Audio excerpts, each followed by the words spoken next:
பொருளே போற்றி. ஓம் வேழமுகத்தோனே போற்றி. ஓம் ஐங்கரனே அருள் புரிவாய் போற்றி. ஓம் ஈசன் மகனே போற்றி.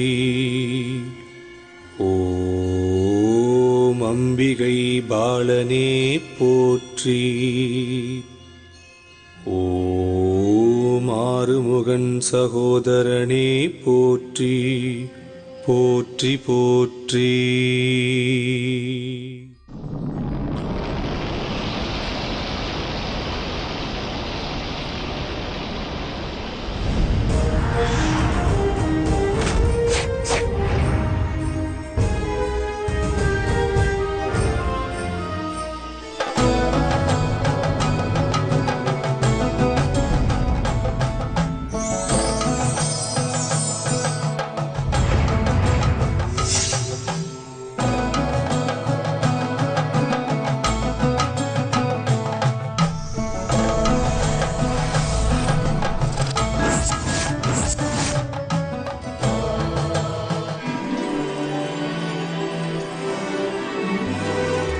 பரசுராம க்ஷேத்திரம் இன்றைய கேரள மாநிலத்தில் அழகிய ஸ்தலமாக விளங்கியது பந்தள ராஜ்யம்.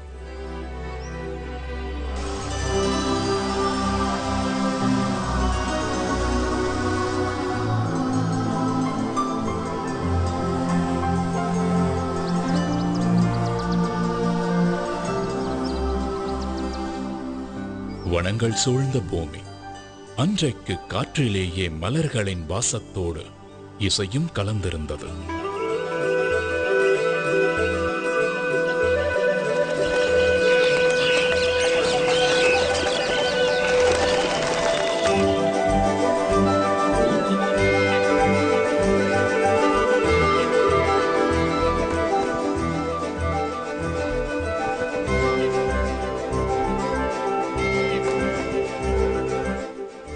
சூரியன் பந்தள ராஜ்யத்தின் மேல் இதமான மென்மை சூட்டோடு மண்டியிருந்தார்.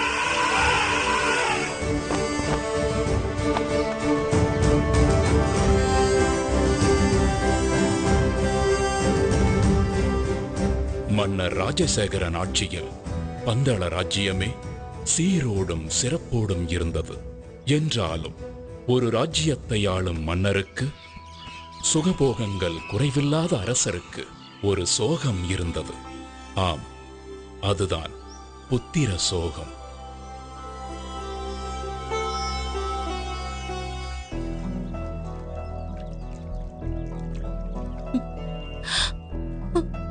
இதை எண்ணி தினமும் கண்ணீர் வடித்துக் கொண்டிருந்த மகாராணி கோப்பெரும் தேவிக்கு எப்படி ஆறுதல் சொல்வதென்றே தெரியாமல் தவித்தார் மன்னர் ராஜசேகரன்.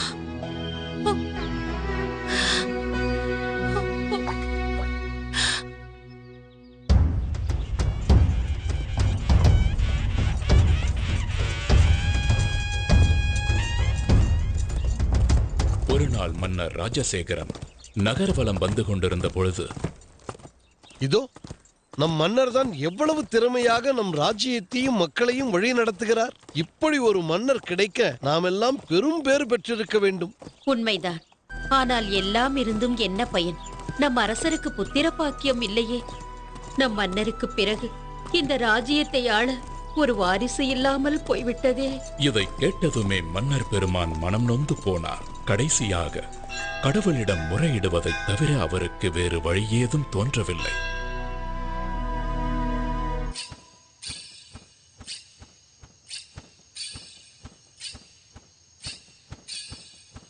அதே நேரத்தில் அரசருக்கு வாரிசு இல்லாததால் மகிழ்ச்சியில் மிதந்து கொண்டிருக்கும் ஒருவரும் அதே அரண்மனையில் இருந்தார். அவர்தான் பந்தள ராஜ்யத்தின் அமைச்சர்.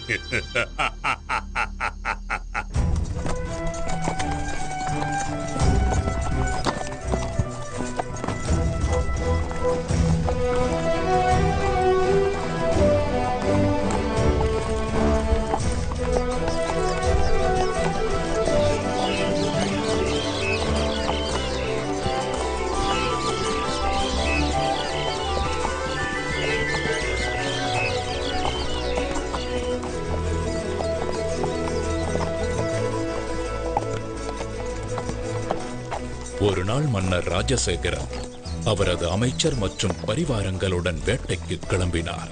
அன்றைக்கு என்றுமில்லாத அதிசயமாக மனதில் அமைதி நிலவுவதையும் நெஞ்சம் மகிழ்ச்சி அடைவதையும் உணர்ந்தார். அமைச்சரே, இன்று காலையிலிருந்தே என்னை சுற்றி நற்சகுனங்களாகவே நடந்து கொண்டிருக்கிறது. என்னுடைய வாழ்வில் ஏதோ நல்லது நடக்கப் போகின்றது போலவும் உள்ளத்தில் புதைந்திருக்கும் சோகத்திற்கு வழி கிடைக்கப் போகிறது போலவும் தோன்றுகிறது. அப்படி நடந்தால் எனக்கும் மிகவும் மகிழ்ச்சிதான் அரசே. மன்னரின் நம்பிக்கைக்குரியவனாய் நடித்துக் கொண்டு மன்னரின் இடத்தை பிடிக்க மனக்கோட்டை கட்டிக் கொண்டிருக்கும் அமைச்சர் வாரிசு இல்லாத ராஜ்யம் அடுத்து எனக்குத்தான் என்று நினைக்கும் வேளையில் ஒரு பச்சிளம் குழந்தையின் குரல் கேட்டு மன்னர் சிலிர்த்துப் போனார். குரல் கேட்ட இடத்தை நெருங்க அங்கே ஒரு அழகான ஆண் குழந்தை கழுத்தில் மணிமாலையுடன் தவழ்ந்து கொண்டிருந்தது. யார் இந்த குழந்தை? இந்த குழந்தை எங்கே எப்படி வந்திருக்க கூடும்? குடியிருப்புகளே இல்லாத இந்த வனப்பகுதியில் இந்த குழந்தையை யார் விட்டு சென்று இருப்பார்கள்? ஹரிஹர புத்திரனான குழந்தையின் கழுத்தில் மணிமாலை ஒன்றை சூடி ஒரு தெய்வீக நிகழ்வின் மூலமாக பம்பா நதிக்கரையில் வீற்றிருக்கச் செய்தார் மகேசன். மிருகங்கள் அதிகம் வாழுகின்ற ஒரு வனப்பகுதி இது. எங்கே ஒரு குழந்தை இருக்கிறது என்றால் என்ன அர்த்தம்? அந்த ஆண்டவன் தான் என் பிரார்த்தனையை கேட்டு கருணையுடன் அனுப்பி வைத்திருக்கிறார். அப்படித்தான் இருக்க வேண்டும். அதனால்தான் இன்று என் மனதில் இனம் புரியாத சந்தோஷம் நிலவியதோ. இறைவா, உனக்கு நன்றி.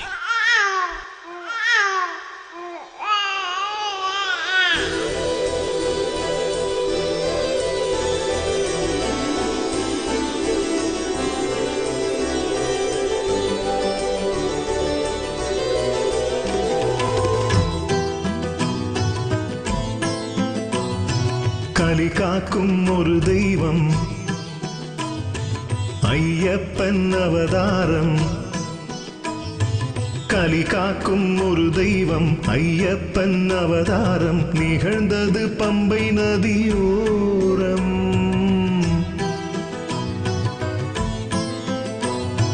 கலி காக்கும் ஒரு தெய்வம் ஐயப்பன் அவதாரம் நிகழ்ந்தது பம்பை நதியோரம்.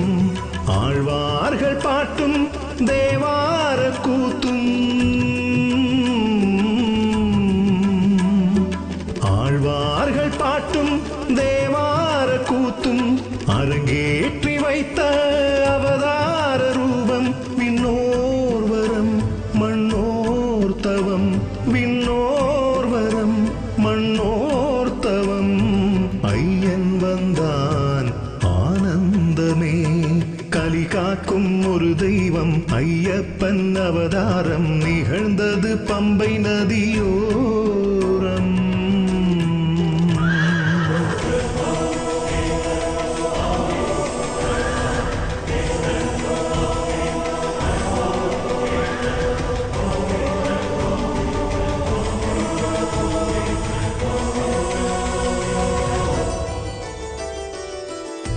ஹரிஹர சுதனின் வருகையால் விடிந்தது காலம். அவன் அருள் மகிமையினால் வாழும் இந்த ஞானம். கலியுக வரதன் தரிசனம் ஒரு முறை காணும். அடியவர் குடி விளங்கும் வாழ்வில் நன்மை சேரும். என்னை என் ஐயப்பன் திருவருள் முகமே இம்மைக்கும் மறுமைக்கும் வழி கூறிடுமே. என்னை என் ஐயப்பன் திருவருள் முகமே இம்மைக்கும் மறுமைக்கும் வழி கூறிடுமே. சரணாகதி எனும் போதிலே கருணாகரன் அருள் கூடுமே. ஐயன் வந்தான் ஆனந்தமே. நாட்டு மக்களுக்கோ நற்செய்தி. தமக்கு பரிசாக கிடைத்த குழந்தைக்கு மன்னர் வெகு விமர்சையாக பெயர் சூட்டு விழா நடத்தினார்.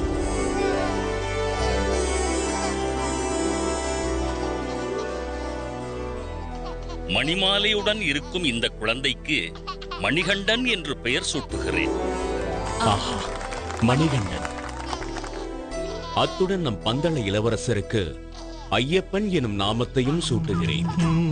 அரசவையில் அனைவரும் இனி பந்தள ராஜ்யத்தை ஆள இளவரசர் கிடைத்துவிட்டார் என்று பேரானந்தம் அடைந்தனர்.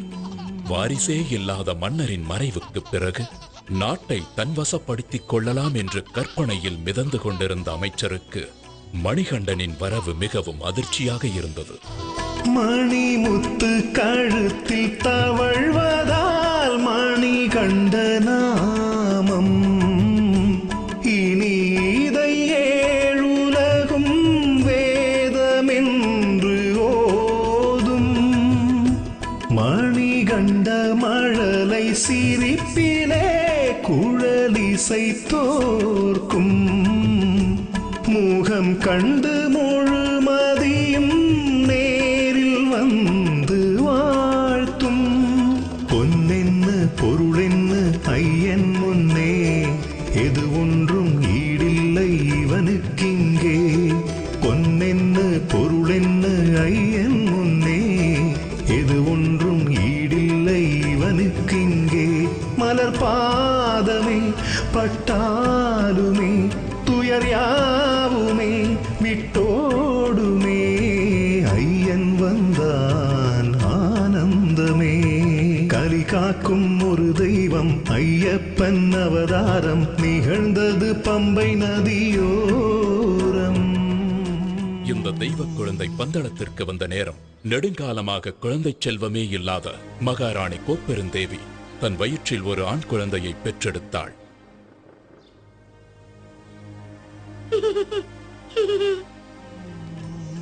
மணிகண்டனுக்கு கல்வி கற்கும் காலம் வந்துவிட்டது. அவனை குருகுலத்திற்கு அனுப்ப வேண்டும்.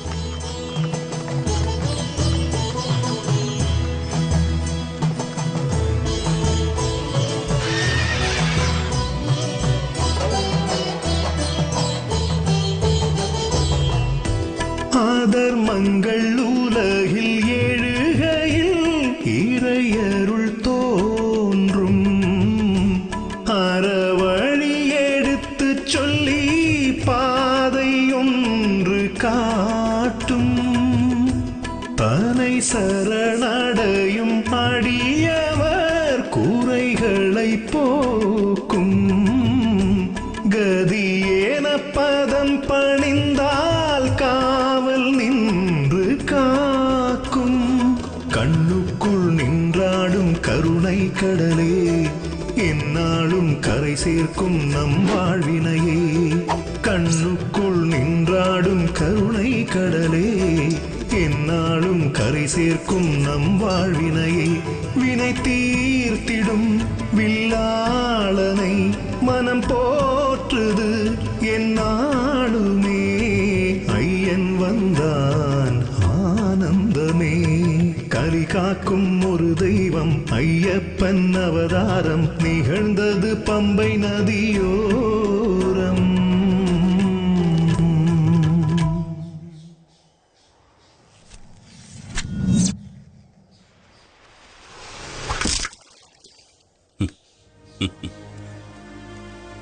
இந்த மணிகண்டன் ஒரு சாதாரண பாலகனாக இருக்க முடியாது. இவர் ஒரு அவதார புருஷனாகத்தான் இருக்க வேண்டும். இவருக்கு குருவாக இருந்து கல்வி கற்றுத் தருவது நான் செய்த பூர்வ புண்ணியம். மணிகண்டன் குருகுலத்திலேயே சிறந்த மாணவனாக திகழ்ந்தார். கல்வி, கேள்வி, ஞானம் மற்றும் அனைத்து விதமான கலைகளையும் விரைவிலேயே கற்றுத் தேர்ந்தார்.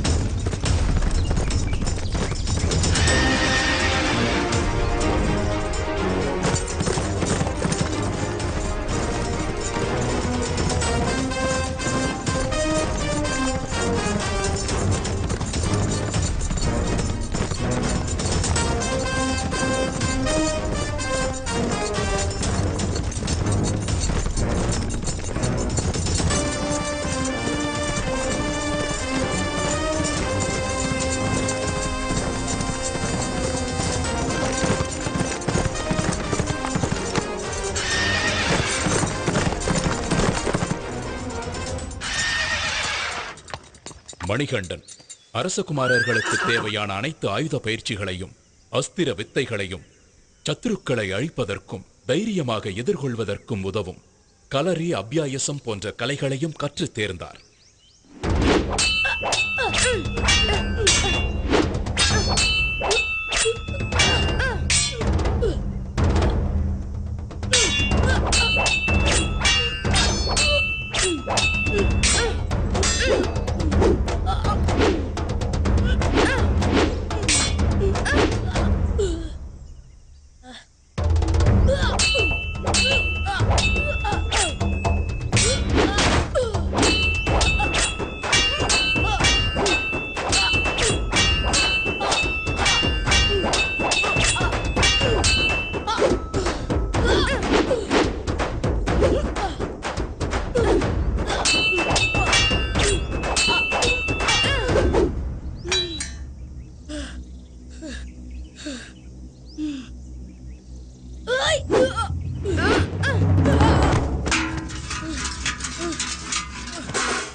குருகுல வாசம் சிறப்புடன் முடிந்ததும் மணிகண்டன் அரண்மனையிலிருந்து வந்திருந்த குருதட்சணை மற்றும் பரிசு பொருட்களை குருவிற்கு காணிக்கையாக செலுத்தி வணங்கினார். குருவே, தாங்கள் திருவருளால் நான் நிறைந்த கல்வியையும் சகலவிதமான கலைகளையும் கற்றுக்கொண்டேன். இந்த பரிசு பொருட்களை தவிர குருதட்சணையாக வேறு ஏதாவது வேண்டுமென்றால் கேளுங்கள். மணிகண்டா, எனக்கு தாங்கள் கொடுத்த இந்த பரிசு பொருட்களுக்கு நன்றி. ஆனால் இவைகளின் மீது எனக்கு பற்றில்லை. என் மனதை ஆறாத துயரம் ஒன்று வாட்டுகிறது. அதை தாங்கள்தான் போக்க வேண்டும். குருவே, தங்கள் மனதை ஆட்கொண்டிருக்கும் துயரம் என்ன என்பதை நான் அறிவேன். அந்த துயர் துடைக்கும் சரியான தருணமும் இதுவே. பிறவியிலேயே வாய்ப்பேச முடியாத தங்களுடைய மகனை என் முன்னே அழைத்து வாருங்கள். நான் சொல்லாமலேயே என் மனக்குறையை அறிந்து கொண்டாரே. இதுதான் கடவுளின் சித்தமோ?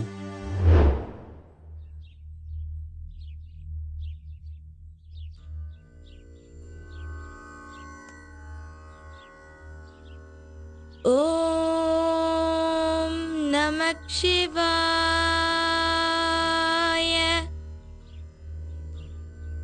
ஓம் நமோ நாராயணாய. எங்கே சொல் பார்க்கலாம். ஓம் நம சிவாய. அப்படித்தான், பேசு. ஓம் நமோ நாராயணாய.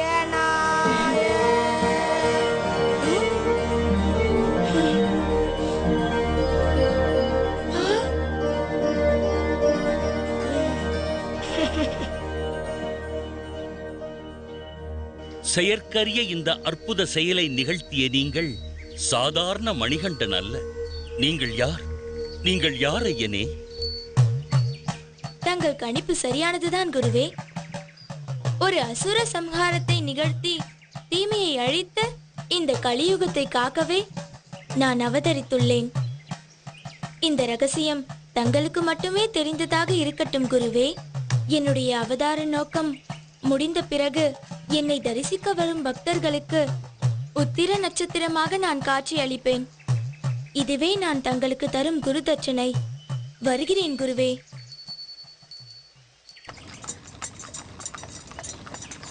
குருகுல வாசம் முடிந்து அரண்மனைக்கு திரும்பிய மணிகண்டனை ஆனந்த கண்ணீருடன் மகாராணி வரவேற்றார்.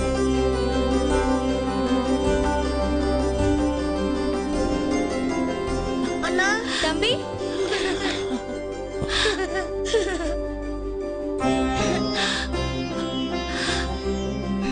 மணிகண்டா, என் குழந்தைதான் எவ்வளவு வளர்ந்து விட்டான். எத்தனை அழகாக இருக்கின்றான். அறிவுக்கு மட்டும் பஞ்சமா என்ன? என் கண்ணே பட்டுவிடும் போல் இருக்கின்றதே. அப்படித்தான் ஆனது. தாய் மகனின் பாசத்தில் விதியின் கண் பட்டுவிட்டது. காரணம், கோப்பெருந்தேவியின் வயிற்றில் பெற்றெடுத்த இளவரசன் ராஜராஜனே. அம்மா,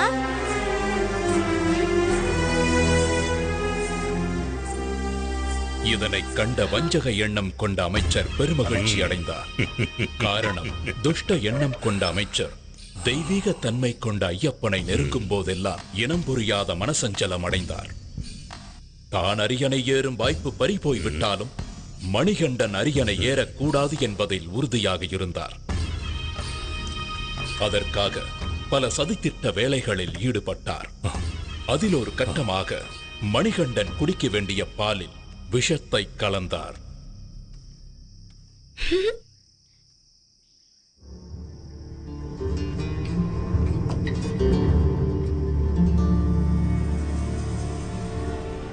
அந்த விஷம் கலந்த பாலை குடித்த மணிகண்டன் மயக்கமடைந்தார். அம்மா,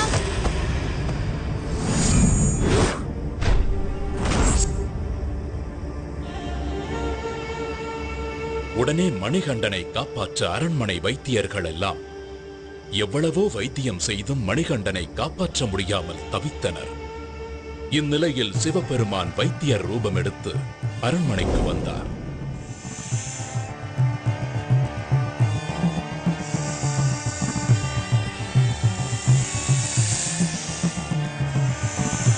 மணிகண்டன் உடம்பில் உள்ள விஷத்தை தன் கழுத்தில் உள்ள சர்பத்தை கொண்டு உறிஞ்சி எடுத்து பூரண குணமாக்கினார்.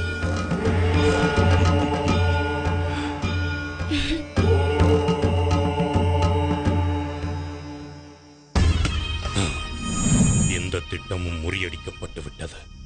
நான் வேறு ஒரு திட்டத்தை யோசிக்கிறேன். இதற்கிடையில் மன்னர் ராஜசேகரன் ஐயப்பனுக்கு இளவரசராக முடிசூட்ட ஏற்பாடு செய்ய திட்டமிட்டுக் கொண்டிருந்தார். ஆன்றோர் பெருமக்களே, நான் ஓய்வு பெறும் காலம் நெருங்கிவிட்டது என்பது தாங்கள் அனைவரும் அறிந்த ஒன்றே. ஆகவே மணிகண்டனுக்கு பட்டத்து இளவரசராக முடிசூட்ட ஏற்பாடு செய்திருக்கிறேன். அப்பொழுதுதான் சிறிது காலத்திற்கு பிறகு அவர் மன்னராக அரியணை ஏற ஏதுவாக இருக்கும்.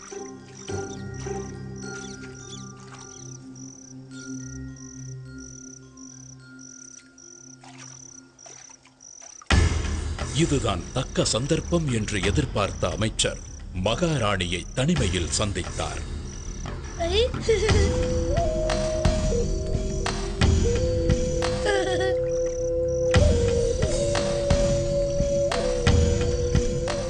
வணங்குகிறேன் மகாராணி. என்ன அமைச்சரே இந்த நேரத்தில்? தங்கள் அனுமதியின்றி அந்தப்புரத்திற்கு வந்தமைக்கு என்னை மன்னிக்க வேண்டுகிறேன். விஷயம் சற்று விபரீதமானது.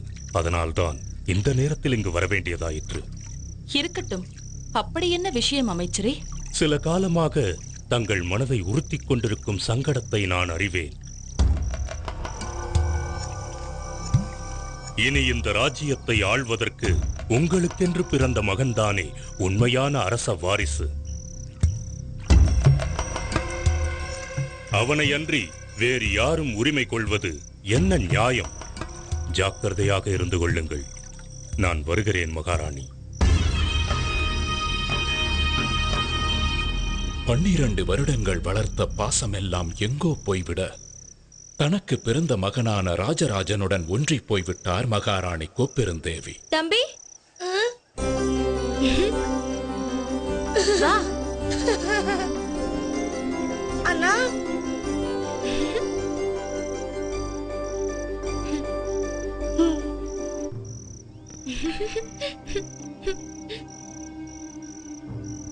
ஐயப்பன் அரசனானால் நாட்டு மக்கள் என்ன என்ன சொல்லுவார்கள்?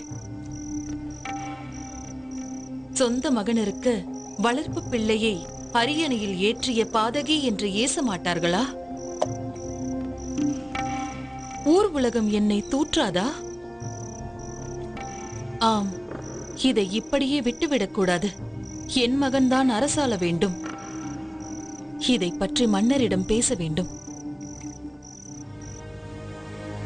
தக்க சமயத்தை எதிர்பார்த்து காத்துக் கொண்டிருந்த மகாராணி ஒரு நாள் மன்னர் ராஜசேகரனிடம் தன் வயிற்றில் பிறக்காத ஐயப்பனுக்கு எப்படி இளவரசராக முடிசூட்டுவது? மாறாக தான் பெற்றெடுத்த மகனான ராஜராஜனுக்கே இளவரசராக முடிசூட்ட வேண்டும் என்று கேட்டார். என்ன உளறுகிறாய்? உனக்கென்ன புத்தி பேதளித்து விட்டதா? உன் வயிற்றில் பிறக்காவிட்டாலும் ஐயப்பன் தான் இந்த அரசின் மூத்த வாரிசு. அவன் அரியணை ஏறுவதுதான் நான் நியாயம். சொல்வதை மன்னா, மகாராணியின் வேண்டுகோளை மன்னர் ராஜசேகரன் ஏற்காததால் மகாராணியும் அமைச்சரும் ஐயப்பனை அரியணை ஏற விடாமல் தடுக்க அமைச்சரின் யோசனைப்படி அபாயகரமான ஒரு வேலையை ஐயப்பனுக்கு கொடுக்க திட்டமிட்டார்கள்.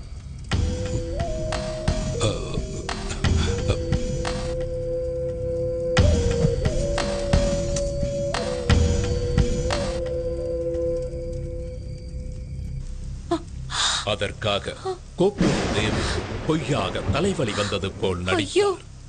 அம்மா, வலி தாங்க முடியவில்லையே. மன்னா, வலி தாங்க முடியவில்லை.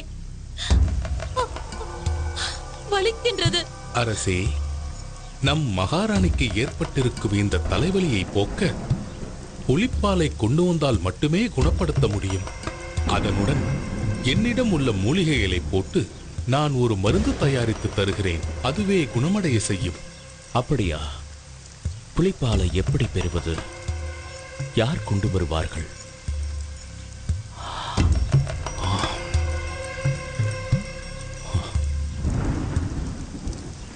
தந்தையே, தாயின் தலைவலியை போக்க நானே காட்டிற்கு சென்று புலிப்பாலை கொண்டு வருகிறேன். தந்தையே, பயப்பட வேண்டாம். என்னை காட்டிற்கு செல்ல அனுமதியுங்கள்.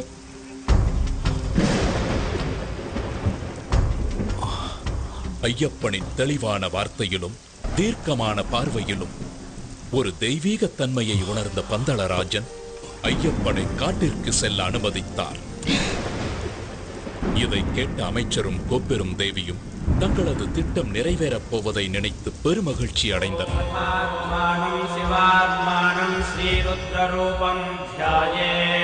சிவபக்தரான மன்னர் ராஜசேகரன் ஐயப்பனை வழி அனுப்பும் முன் ஈசனை வழிபட்டு முக்கண் தேங்காய் ஒன்றை இறை கடாட்சமாக எடுத்து ஐயப்பன் கொண்டு செல்ல கொடுத்தார்.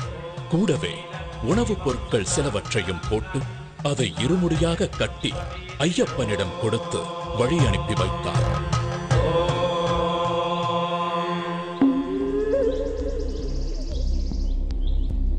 இந்த ஹரிஹர சுதனான மணிகண்டனின் அவதாரம் நிகழ்ந்ததே ஒரு அசுர சம்ஹாரத்தை நடத்துவதற்காகத்தான். இப்படி ஒரு தெய்வ குழந்தையின் வரவுக்கு காரணம் அரக்கி மகிஷமுகி. மகிஷமுகி அரக்கர் குலத்தின் தலைவி. பார்வைக்கு மட்டுமல்ல, எண்ணத்திலும் உருவத்திலும் கொடூரமானவள். பார்ப்போரை அச்சமூட்டும் அரக்கத்தனத்தின் மொத்த உருவாக தோன்றினாள்.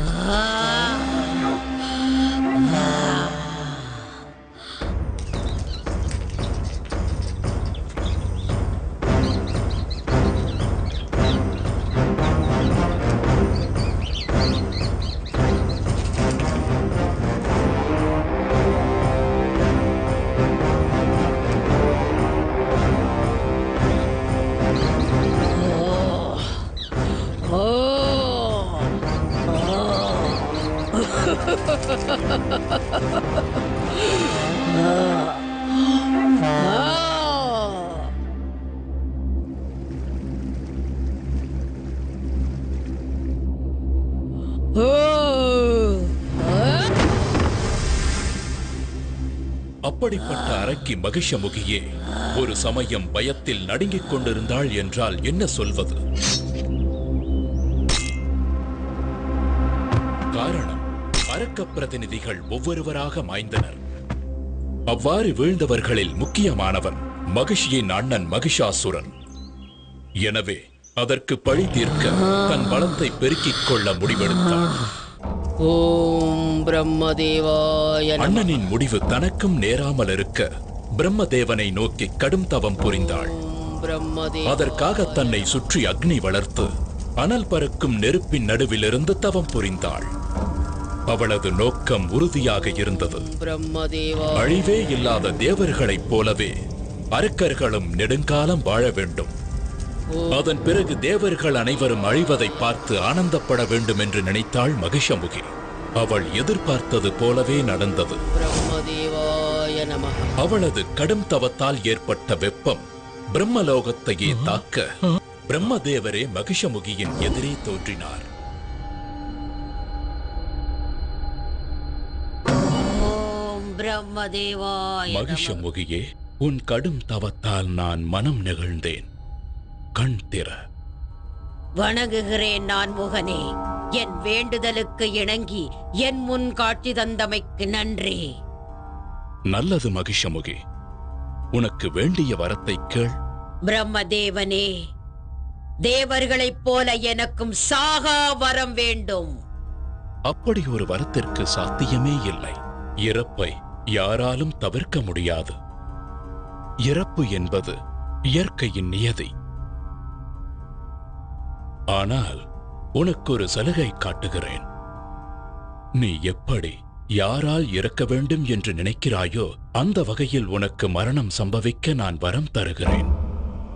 பிரம்மதேவா, நீர், நிலம், நெருப்பு, காற்று மற்றும் எந்த விதமான நோயாலும் ஆயுதத்தாலும் எனக்கு மரணம் ஏற்படக்கூடாது. பஞ்சாச்சரத்தினாலான சிவனுடைய அம்சமும் அஷ்டச்சரத்தினாலான விஷ்ணுவின் அம்சமும் சேர்ந்த ஒரு பிறவியால் தான் எனக்கு மரணம் சம்பவிக்க வேண்டும். அப்படி கடவுள் அம்சமாக பிறக்கும் ஒரு மானுட பிறவியும் ஒரு பாலகனாகத்தான் இருக்க வேண்டும். நீ விரும்பிய வரத்தை உமக்கு அளிக்கிறேன் மகிஷமுகி. ஆயுஷ்மான் பவ. தன்னுடைய விதியை தானே நிர்ணயம் செய்து கொண்ட சந்தோஷத்தில் தேவர்களையும் ரிஷிகளையும் முனிவர்களையும் சித்திரவதை செய்து வதம் செய்ய தொடங்கினாள். ஓம் நம சிவாய. ஓம் நம சிவாய. ஓம் நம சிவாய. ஓம் நம சிவாய. ஓம் நம சிவாய. ஓம் நம சிவாய. ஓம் நம சிவாய.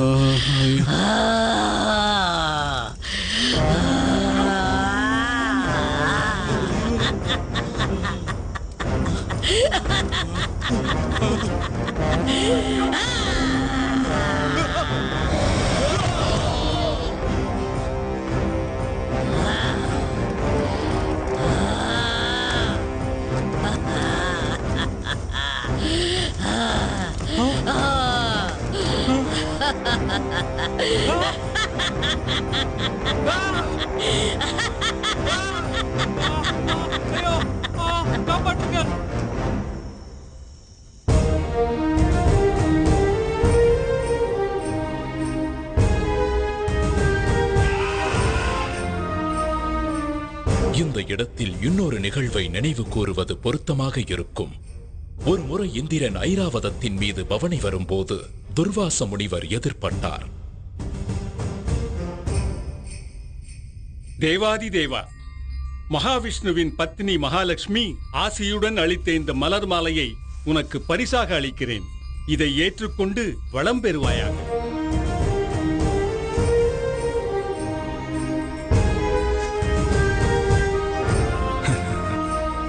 இந்திரனோ வெகு அலட்சியமாக யானையின் மீது அமர்ந்தபடியே அந்த மலர் மாலையை ஐராவத யானையின் மத்தகத்தின் மீது வீசினார். ஐராவதமோ அவருக்கு மேல் திமிர் பிடித்ததாக இருந்தது. தன் தும்பிக்கையால் அந்த மலர் மாலையை எடுத்து கீழே வீசி தன் முன்னங்கால்களால் அதை மிதித்து சிதைத்து சின்ன பின்னமாக்க செய்தது. என்ன காரியம் செய்தாய் இந்திரனே? இனி நீயும் உன் தேவர் கூட்டமும் மனிதர்களைப் போலவே முதுமை அடைந்து அவதிப்படுவீர்கள்.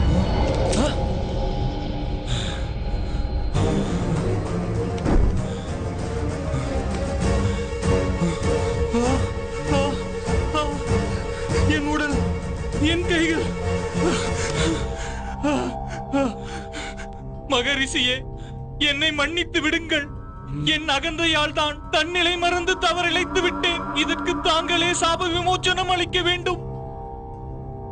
அகந்தையால் மதியிழந்து அநாகரிகமாக நடந்து கொண்டாய். சரி, போகட்டும். பார்க்கடலில் உள்ள அமிர்தத்தை அருந்தினால் மட்டுமே உனக்கு சாப விமோச்சனம் கிடைக்கும்.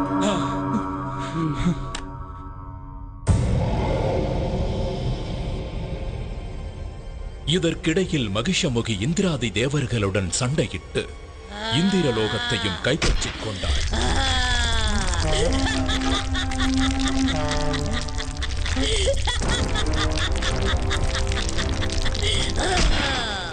இந்திரனும் தேவர்களும் ஓடி ஒளிந்து கொண்டனர். அது மட்டுமல்லாமல் துர்வாசரின் சாபத்தின் காரணமாக உருவத்தில் மூப்பு ஏற்பட்டு நரை கூடி உடல் மெலிந்து மனம் நொந்து போன தேவர்கள் சாப விமோச்சனம் தேடி கைலாயம் செல்ல முடிவெடுத்தனர். பரமேஸ்வரா, இனி நீயே கதி. பரம்பொருளே, எங்களுக்கு அபயமளியுங்கள். நடந்ததை எல்லாம் நானும் அறிவேன். ஈசனே, எங்களுக்கு நேர்ந்திருக்கும் இந்த சங்கடத்திலிருந்து தாங்கள் தான் எங்களை காத்தருள வேண்டும். வலிமை இழந்த உங்களால் பார்க்கடலை தனியாக கடைய முடியாது. எனவே உங்களுக்கு துணையாக அரக்கர்களையும் அனுப்பி வைக்கிறேன். இருவரும் சேர்ந்து கடைவதன் மூலம் கிடைக்கும் அமிர்தத்தை சமமாக பங்கிட்டுக் கொள்ளுங்கள்.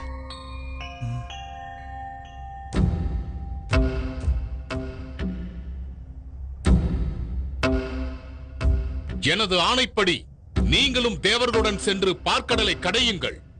உத்தரவு ஈசனே. தங்கள் வலிமை அனைத்தையும் ஒன்று கூட்டி தேவர்களும் அரக்கர்களும் மேருமலையால் பார்க்கடலை கடைந்தனர்.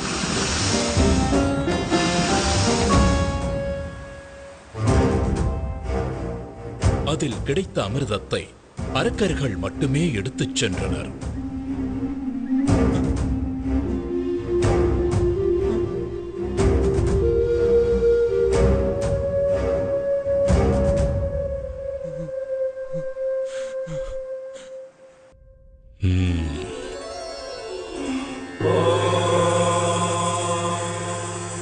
சக்கரதாரியே, இனி தங்களின் லீலையை தொடங்கலாம்.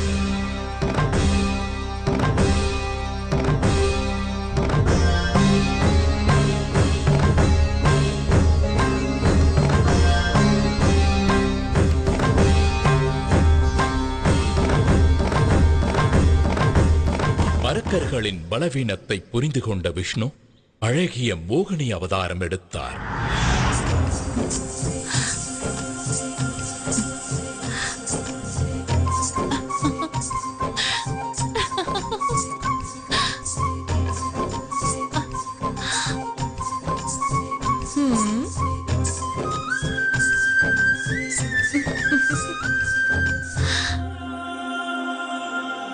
தன் பேரழகால் அரக்கர்களை மதிமயங்கச் செய்தார். அவர்களிடமிருந்து அமிர்தத்தை எடுத்து தேவர்களுக்கு கொடுத்து சாப விமோச்சனம் பெறச் செய்தார்.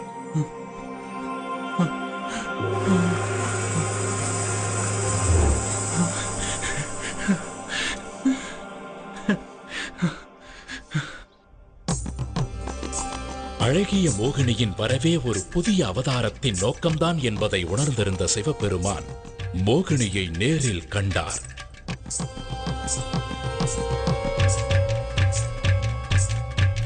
சிவ அம்சமும் விஷ்ணு அம்சமும் ஒன்றாக கலந்தன. அதன் விளைவாக ஜோதிமயமான ஒரு அற்புத ஆண் குழந்தை பிறந்தது. அந்த தெய்வீக குழந்தைதான் அரக்கியை அழிக்க வந்த மணிகண்டன்.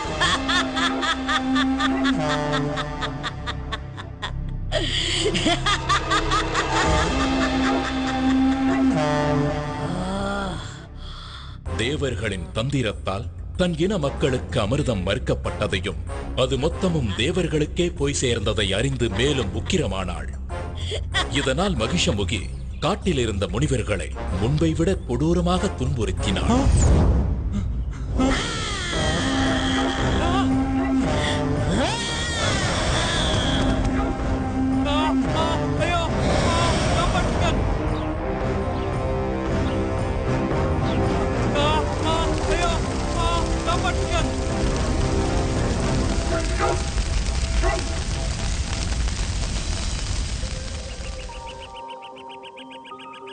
இந்த நிலையில் புலிப்பால் தேடி வந்த ஐயப்பன் அதே காட்டிற்குள் பிரவேசம் செய்தார்.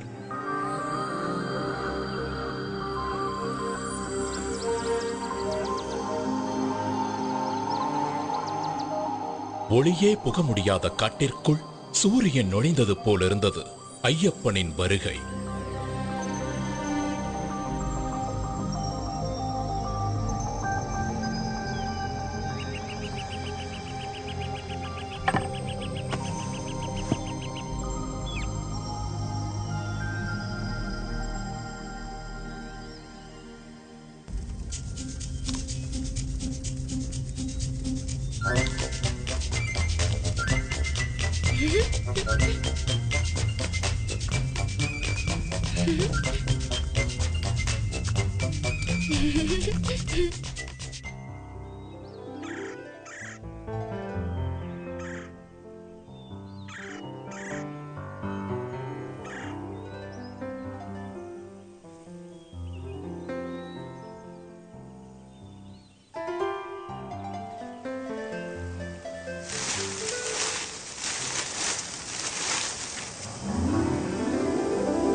ஐயப்பன் காட்டிற்குள் அடியெடுத்து வைத்ததுமே ஈசனால் அனுப்பப்பட்ட பூதகணங்களும் அவரை வணங்கி பின்தொடர்ந்தன. தேவேந்திரன் தலைமையில் தேவர்களும் ஐயப்பனுக்கு துணையாக வந்தனர். ஐயப்பனின் வருகையை அறிந்து கொண்டாள் மகிஷமுகி. ஐயப்பனை அழிக்க நினைத்து யுத்தத்திற்கு தயாரானாள். தன்னை எதிர்க்க ஒரு பாலகன் வந்திருப்பதைக் கண்டு சிரித்தாள் மகிஷமுகி.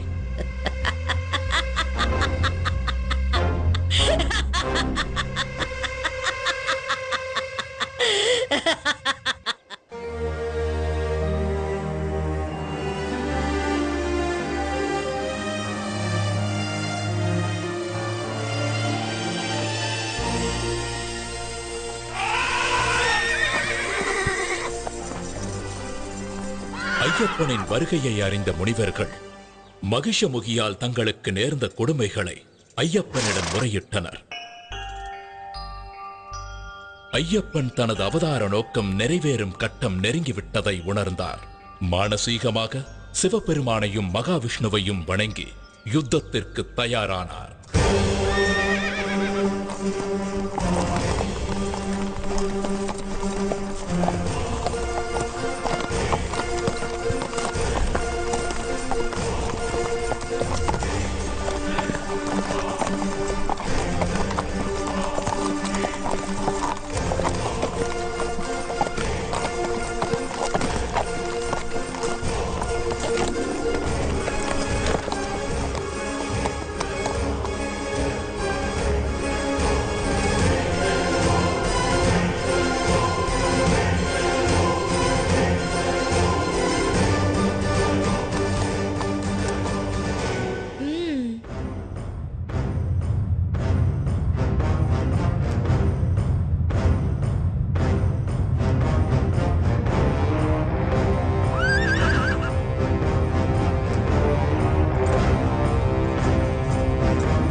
மகிஷமுகியின் உடல் அழுதா நதிக்கரையில் வந்து விழுந்தது.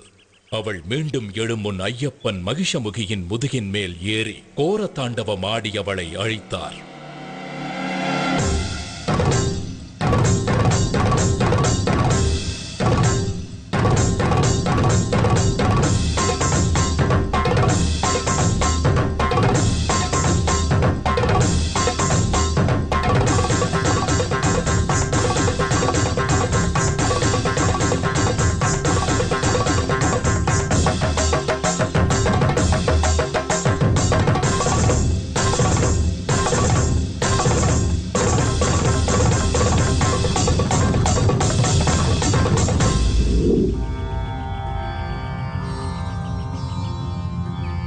ஐயப்பனின் மகிஷமுகி சம்ஹார நர்த்தனத்தை காண வந்திருந்த ஈசன் தனது காளையை பக்கத்தில் உள்ள மரத்தில் கட்டி வைத்தார். அதனால் அந்த இடம் காளை கட்டி என்று அழைக்கப்படுகிறது. சஹஸ்ரசீர்ஷா புருஷः சஹஸ்ராக்ஷஸ் சஹஸ்ரபாத் சபூமிம் விஸ்வதோ வ்ருத்வா. ஐயப்பனின் பொற்பாதம் உடலில் பட்டதால் மகிஷமுகியின் உடலிலிருந்து விடுதலையாகி சாப விமோச்சனம் பெற்றாள் லீலாவதி. ஐயப்பனின் தாழ் பணிந்தாள். ஐயனே, தங்களது பொற்பாதம் என் மீது பட்டதால் நான் சாப விமோச்சனம் அடைந்தேன். இனி நான் தங்களுக்கே சொந்தம். என்னை ஏற்றுக்கொண்டு அருள் பாலிக்க வேண்டும். உன் விருப்பம் நிறைவேறாது. இந்த அவதாரத்தில் நித்திய பிரம்மச்சாரியாகவே நான் இருக்கப் போகிறேன். ஆனாலும் ஒரு வாய்ப்பு இருக்கிறது. எனக்கென்று ஒரு கோவில் கட்டப்படும். அப்போது என்னை தரிசிக்க லட்சக்கணக்கில் பக்தர்கள் வருவார்கள். வருடா வருடம் என் பக்தர்களின் கூட்டம் அதிகரித்துக் கொண்டே போகும். ஒவ்வொரு வருடமும் புதிதாக பக்தர்கள் என்னை முதன்முறையாக தரிசிக்க வருவார்கள். அப்படி எந்த வருடத்தில் புதிய பக்தர் யாரும் வரவில்லையோ அப்போது உன்னை நான் திருமணம் செய்து கொள்கிறேன். அதுவரை காத்திரு. என்னுடைய கோவிலுக்கு அருகிலேயே உனக்கும் ஒரு கோவிலை கட்டுவார்கள். உன்னை மாளிகைபுரத்து அம்மன் மஞ்ச மாதா என்றெல்லாம் அழைத்து மக்கள் வழிபடுவார்கள். என்னை காண வரும் பக்தர்கள் உன் கோவிலுக்கும் வந்து உன்னையும் தரிசித்துவிட்டு செல்வார்கள். எனக்கு அருகிலேயே இருக்கும் நீ எந்த வருடத்தில் புதிய பக்தர் யாரும் என்னை தரிசிக்க வரவில்லை என்பதை கண்டு கொள்ளலாம். அதுவரை காத்திரு. தங்கள் சித்தம் இதுதான் என்றால் என் பாக்கியமும் இதுதான். தங்களுக்கு சமமாக எனக்கும் ஒரு கோவிலினை கட்டி என்னையும் மக்கள் வந்து வணங்குவார்கள் என்று எனக்கு சரியாசனம் தந்த பரம்பொருளே, உம்மை வணங்குகிறேன்.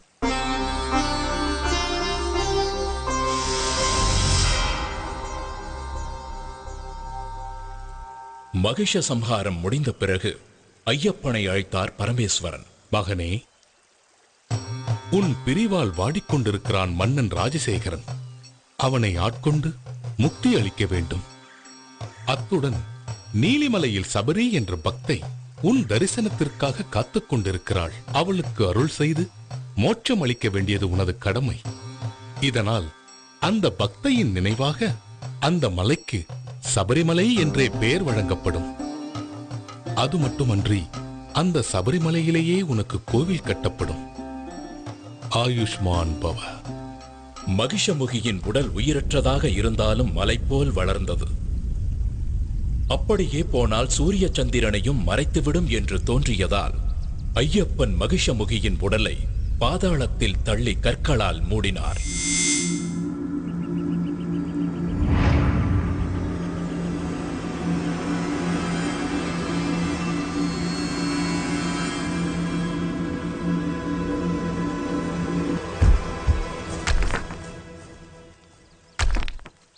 ஐயனின் ஆணைப்படி பூதகணங்களும் தேவர்களும் கற்களை எடுத்து வீசி கற்குவியலுக்குள் மகிஷமுகியின் உடலை புதைத்தனர். அப்படி கற்களால் மூடப்பட்டு மகிஷமுகியை அடக்கம் செய்யப்பட்ட இடமே கல்லிடும் குன்று என்ற பெயரால் அழைக்கப்படுகிறது.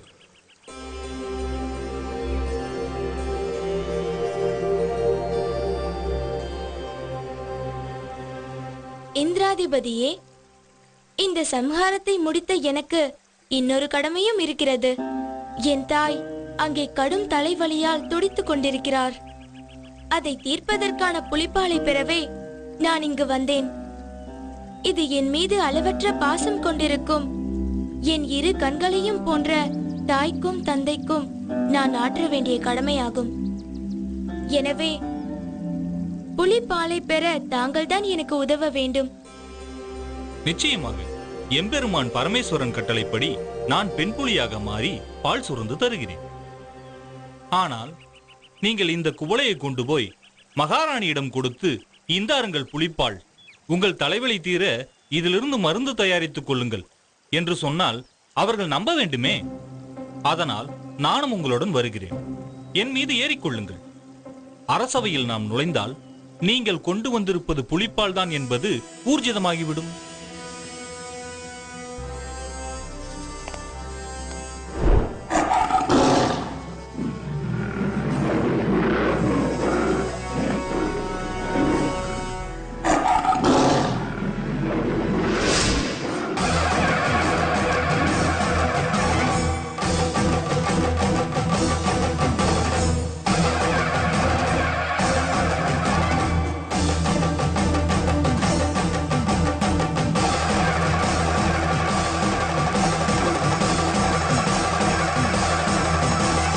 மகிஷமுகி வதம் கண்ட மணிகண்ட சுவாமி அவர் வாரானே வன்புலியும் ஏறியே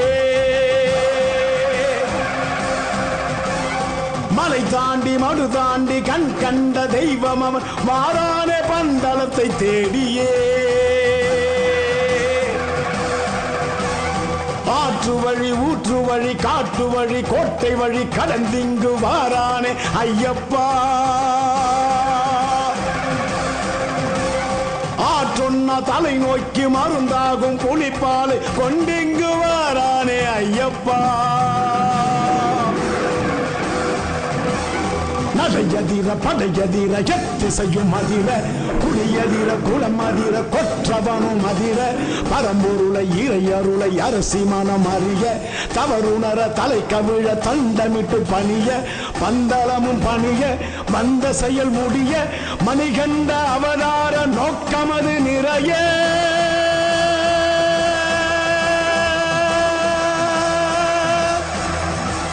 வில்லாளி வீரன் புலியை வாகனமாக கொண்டு புலிக்கூட்டம் புடைசூழ பந்தல ராஜ்யத்தை வந்தடைந்தார்.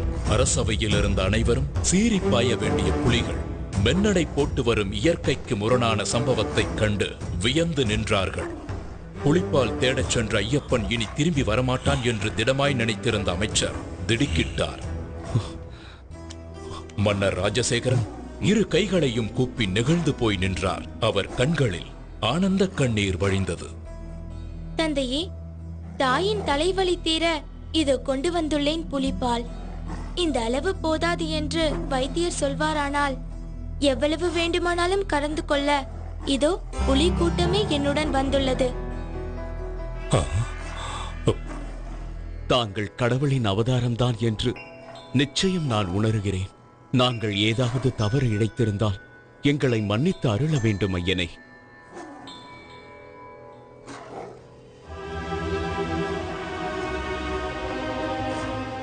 மகாராணி, உன்னுடைய தலைவலியை போக்க புலிப்பாலுடன் வந்திருக்கும் நம் மணிகண்டனை பார். தாலாட்டிய தாயன்பிற்கு பாலூட்டிய சேதானிவன்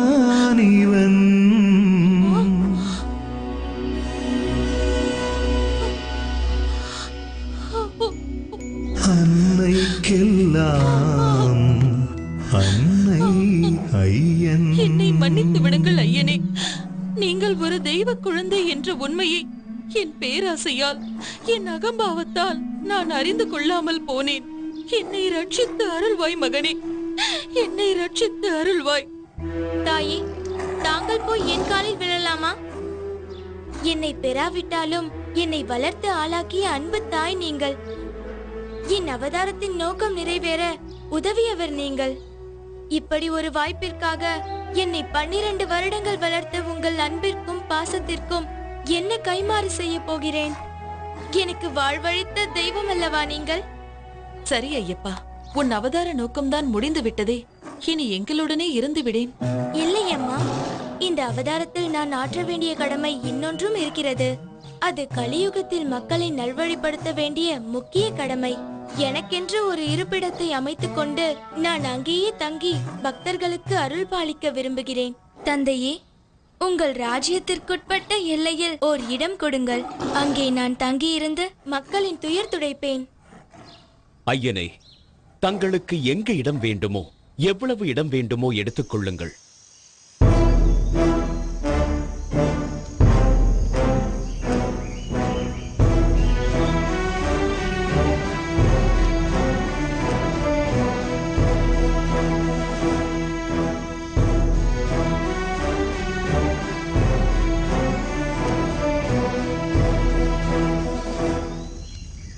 நான் இங்கிருந்து அம்பு எய்கிறேன். அந்த அம்பு எங்கே போய் விழுகிறதோ அந்த இடம்தான் எனக்கு வேண்டும். அங்கு எனக்கு கோவில் கட்டி தாருங்கள். அங்கிருந்தபடி கலியுகத்தை நான் பரிபாலிக்கிறேன்.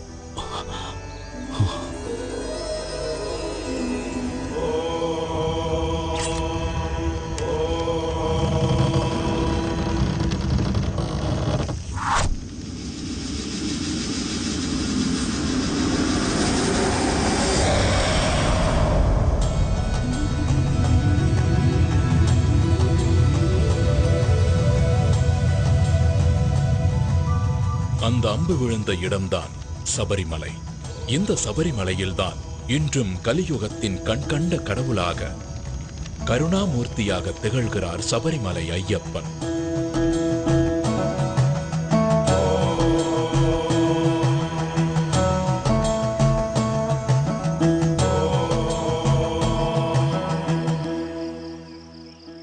சபரிமலையில் ஐயப்பன் கேட்டுக்கொண்டபடி கோவில் கட்டும் பணியை வேகமாக மேற்கொண்டார் மன்னர் ராஜசேகரன்.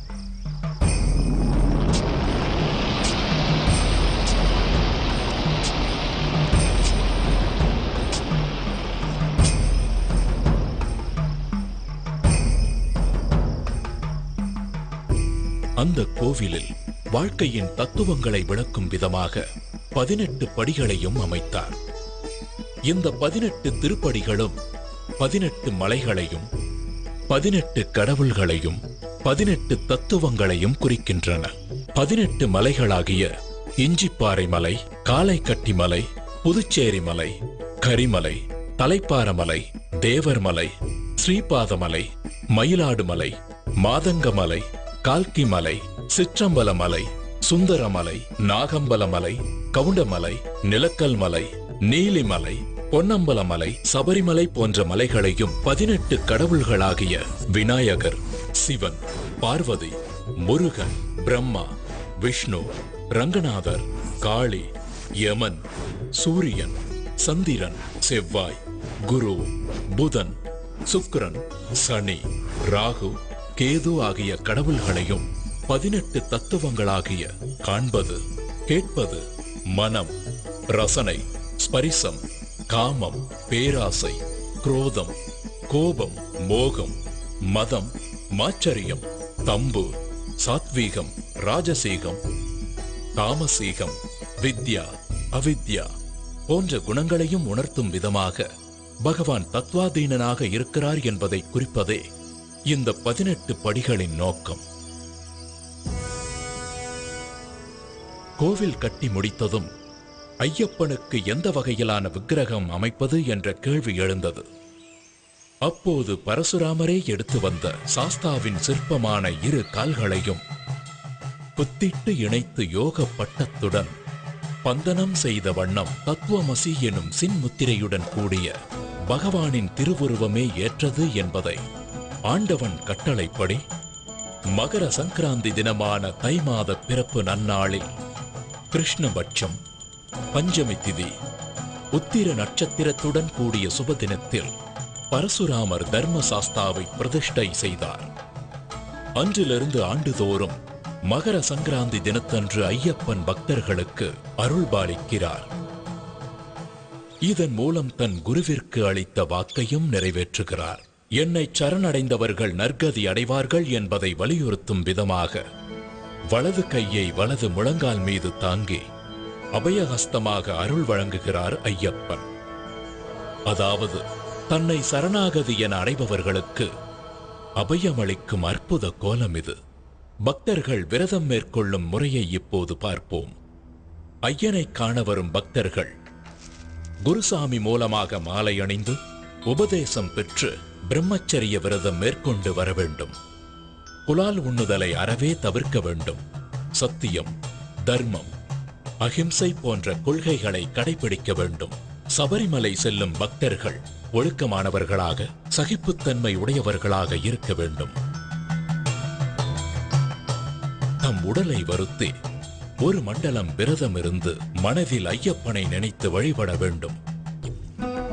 விரதம் இருப்பதை ஒரு பழக்கமாக மேற்கொள்ள வேண்டும்.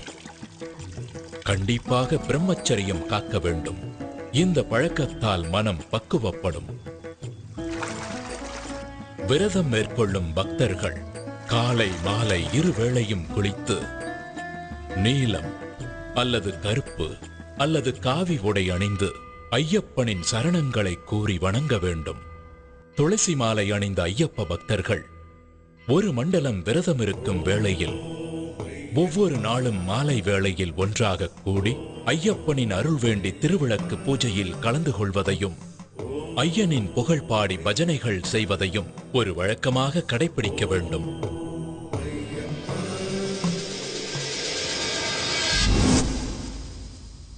ஏ சுவாமி கண்ணி சுவாமி எங்க போற? மலைக்கு போற? வா சுவாமி கண்ணி சுவாமி எப்போ போற? இப்போ போறேன்.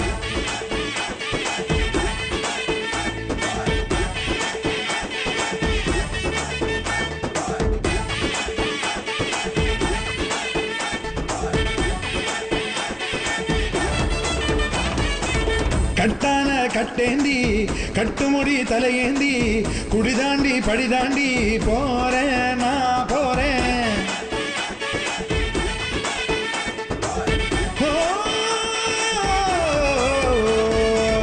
கட்டான கட்டேந்தி கட்டுமுடி தலையேந்தி குடிதாண்டி படிதாண்டி போறேன் நான் போறேன். மெய்யாக பொய்யின்றி ஐயனுக்கு நெய்யேந்தி வரம் வேண்டி அருள் வேண்டி போறேன் நான் போறேன். குருசுவாமி போட்டு விட்ட மணிகண்ட மாலை கழுத்துல ஆட பசிதாகம் போக்கும் நல்ல துணையுண்டு சேர மலை வழிபாத கானக வாசன் முகம் காண போறேன்.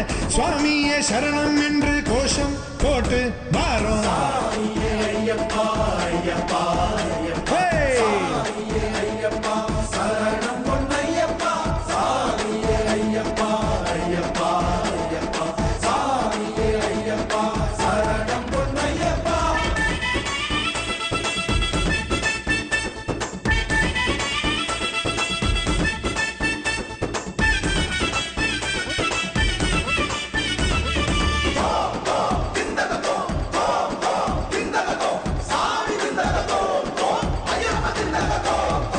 ஏறுமேலி கோட்டை வந்து பேட்டை துள்ளி ஆட்டம் இட்டு வாவர் துணை வேண்டி செல்வேன் நானப்பா. பேரூர் தோடு வாய்க்கால் கண்டு பூங்காவனம் பார்த்து புட்டு கோட்டைப்படி தாண்டிடுவேன் நானப்பா. மகிழ்ச்சி உடல் ஏறி நின்று பூதநாதன் ஆட்டம் மிட்ட காளை கட்டி சேர்ந்திடுவே நானப்பா அழுதா நதி மூழ்கி நின்று கல்லெடுத்து வேண்டிக்கிட்டு பள்ளி கட்டு ஏந்தி செல்வே நானப்பா கல்லிடும் குன்றில் கல்லெறிவேன் இஞ்சிப்பாறை கண்டறிவேன் கொடும்பாறை கோட்டை செல்வேன் கூட்டு சரணம் போட்டு செல்வேன் கரிமலை ஏற்றம் கண்டு நானும் கடினம் இல்லை என்று சொல்லி பார்க்க போறேன் நெய்ய சேர்க்க போறேன் ஏ சுவாமி கண்ணி சுவாமி எங்க போற மலைக்கு போற வா சுவாமி கண்ணி சுவாமி எப்போ போற இப்போ போறேன்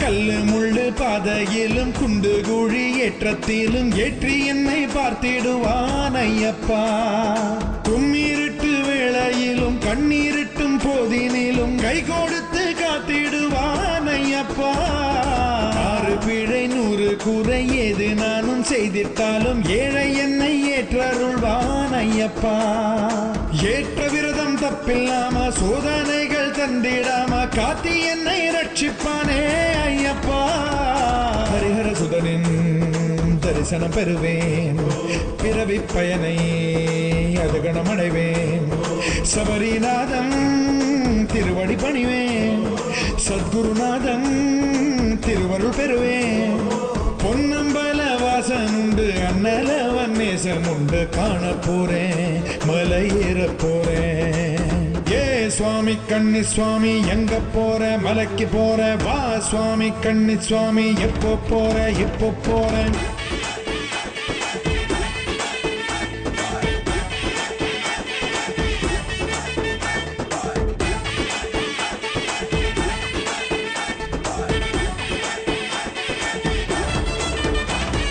ராமனோடு லக்ஷ்மணனும் தந்தை கன்று தர்ப்பணமும் தந்தையிடம் பம்பை நதி தானப்பா அந்த நதியில் மூழ்கி நின்று பந்தியிட்டு தீபம் இட்டு பாபவினை தீர்த்து கொள்வேன் நானப்பா பம்பா நதி கணபதி சன்னதியில் சூறையிட்டு தோப்பு கரணம் போட்டு செல்வேன் நானப்பா நீலிமலை ஏற்றம் கண்டு நீண்ட வழி பாதை கண்டு அப்பாச்சி மேடு கடப்பேன் நானப்பா சபரி அன்னை பீடம் காண்பேன் சரங்குதிகாலில் சரமும் இடுவேன் 18 படிகள் ஏறி செல்வேன் பகவான் அருளால் வாழ்வு கொள்வேன் முத்திரை தேங்காய் நெய் எடுத்து நெய் அபிஷேகம் செய்து வைத்து வேண்ட போறேன் அருள் வேண்டி போறேன் ஏ சுவாமி கண்ணி சுவாமி எங்க போற மலைக்கு போற வா சுவாமி கண்ணி சுவாமி எப்போ போற இப்போ போறேன் கட்டான கட்டேந்தி கட்டுமுடி தலையேந்தி குடிதாண்டி பழிதாண்டி போறேன் நான் போறேன் மெய்யாக பொய்யின்றி ஐயனுக்கு நெய்யேந்தி வரம் வேண்டி அருள் வேண்டி போறேன் நான் போறேன் குருசுவாமி போட்டு விட்ட மணிகண்ட மாலை கழுத்துல ஆட பசிதாகம் போக்கும் நல்ல துணையுண்டு சேர மலை வழிபாத கானக வாசன் முகம் காண போறேன் சுவாமியே சரணம் என்று கோஷம் போட்டு வாரோம்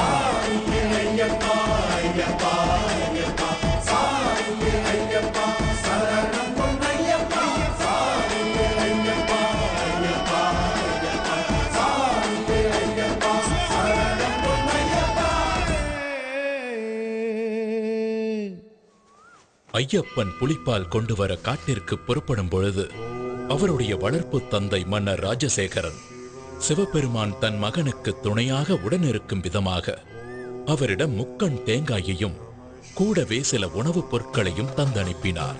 அதை ஐயப்பன் இருமுடிகளாக கட்டி எடுத்துச் சென்றார். அந்த தாத்பரியம்தான் நாம் சுமந்து செல்லும் இருமுடி. இருமுடி என்பது பருத்தி துணியால் தைக்கப்பட்ட இரு பகுதிகள் கொண்ட பையாகும். பக்தன் பக்தியுடன் சுமந்து செல்லும் இருமுடியின் முன்புற பையில் மஞ்சள், குங்குமம், நெற்பொறி, அவல், மாளிகை புறத்து அம்மனுக்கு தீபமிட திரிநூல், எண்ணெய், அடுத்தது முக்கியமான காணிக்கையான நெய் தேங்காய், அதாவது ஐயப்பனுக்கு மிகவும் விருப்பமான நைவேத்திய பொருளான முக்கண் தேங்காயில் ஒரு கண்ணில் துளையிட்டு அதனுள் இருக்கும் நீரை அகற்றி பின் சுத்தமான நெய்யை நிரப்பி அடைத்து எடுத்துச் செல்வதுதான் நெய் தேங்காய்.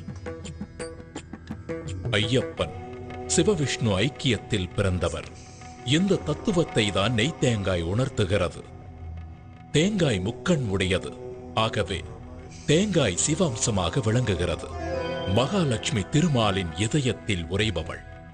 அப்படி தன் இதயத்தில் பசு அம்சமான திருமகளை வைத்திருக்கும் மகாவிஷ்ணுவை ஐயப்பனின் தாயாகிய மோகினி அவதாரத்தை பசுவின் நெய் குறிக்கிறது.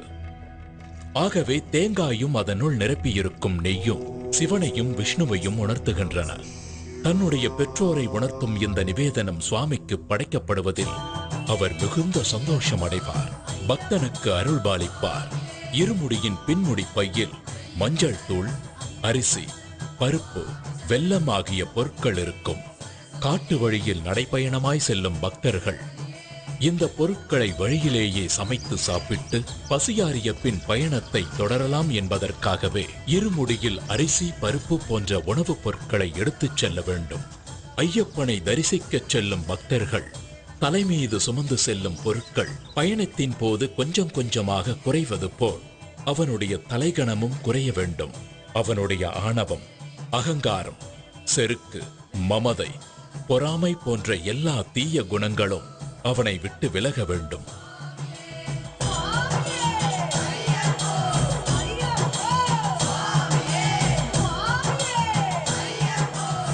சபரிமலையில் உள்ள ஐயப்பனை தரிசிக்க பக்தர்கள் அனைவரும் எரிமேலி என்ற இடத்தில் ஒன்று கூடுவார்கள். எரிமேலியை சபரிமலையின் நுழைவாயில் என்றே சொல்லலாம். இங்கு பந்தள மன்னர் ராஜசேகரனால் கட்டப்பட்ட தர்மசாஸ்தா கோவில் உள்ளது. இந்த கோவிலுக்கு எதிரில் ஐயப்பனின் நண்பரான வாவரின் பள்ளிவாசல் உள்ளது.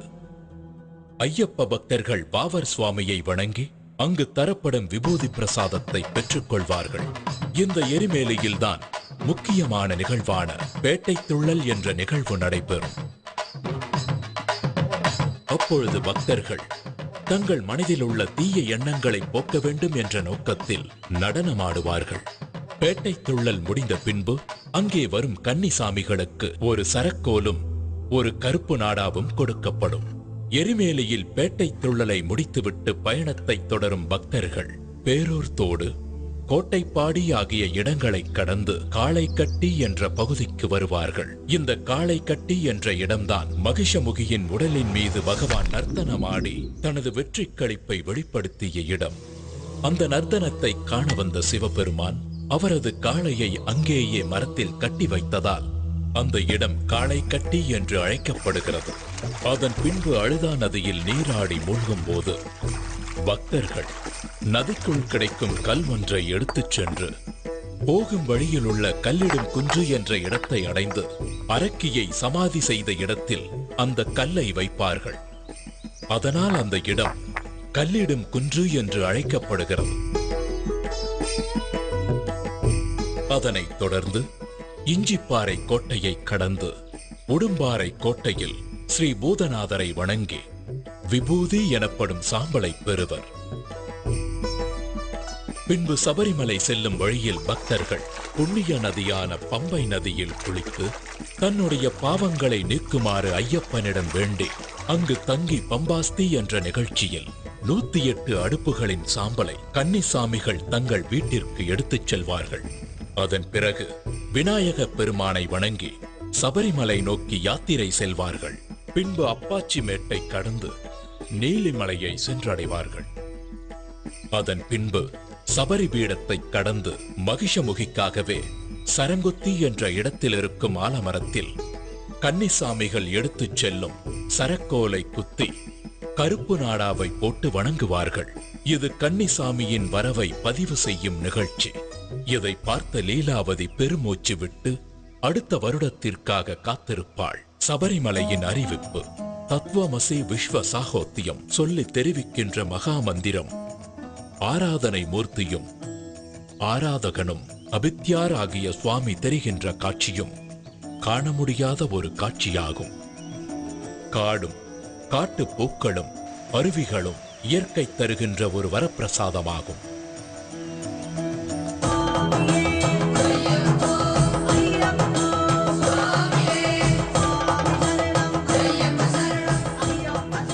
பின் ஐயப்பனின் சன்னிதானத்திற்கு முன்புள்ள தத்துவங்கள் 18 பகவான் தத்வாதீனனாக இருக்கிறார் என்பதை உணர்த்தும் 18 படிகளை ஏறிச் சென்று ஐயப்பன் சன்னிதானத்தை அடைந்து தன்னுடைய பாவங்களையும் தோஷங்களையும் கஷ்டங்களையும் நீக்குமாறு வேண்டி பக்தி பரவசமடைந்து அன்று இரவு அங்கு தங்கி மகிழ்வார்கள்.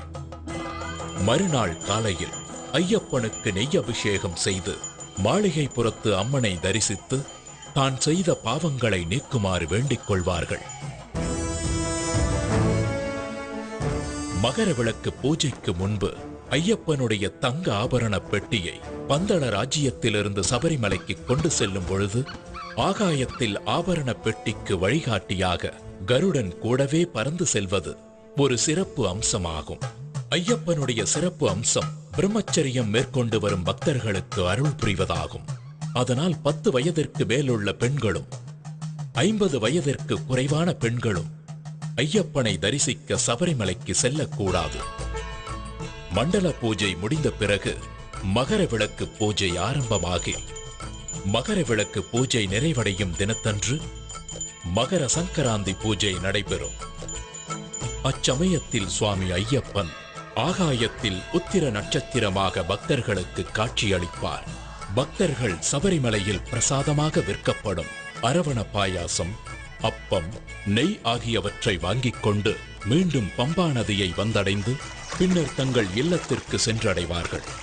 தங்கள் இல்லத்தில் தான் கொண்டு வந்த பூஜை பொருட்களை பூஜை அறையில் வைத்து ஐயப்பனை மனதார வேண்டிக் கொண்டு குருசாமியின் துணையோடு மாலையை கழற்றி விரதத்தை முடிப்பார்கள். ஓம் சுவாமியே சரணமையப்பா.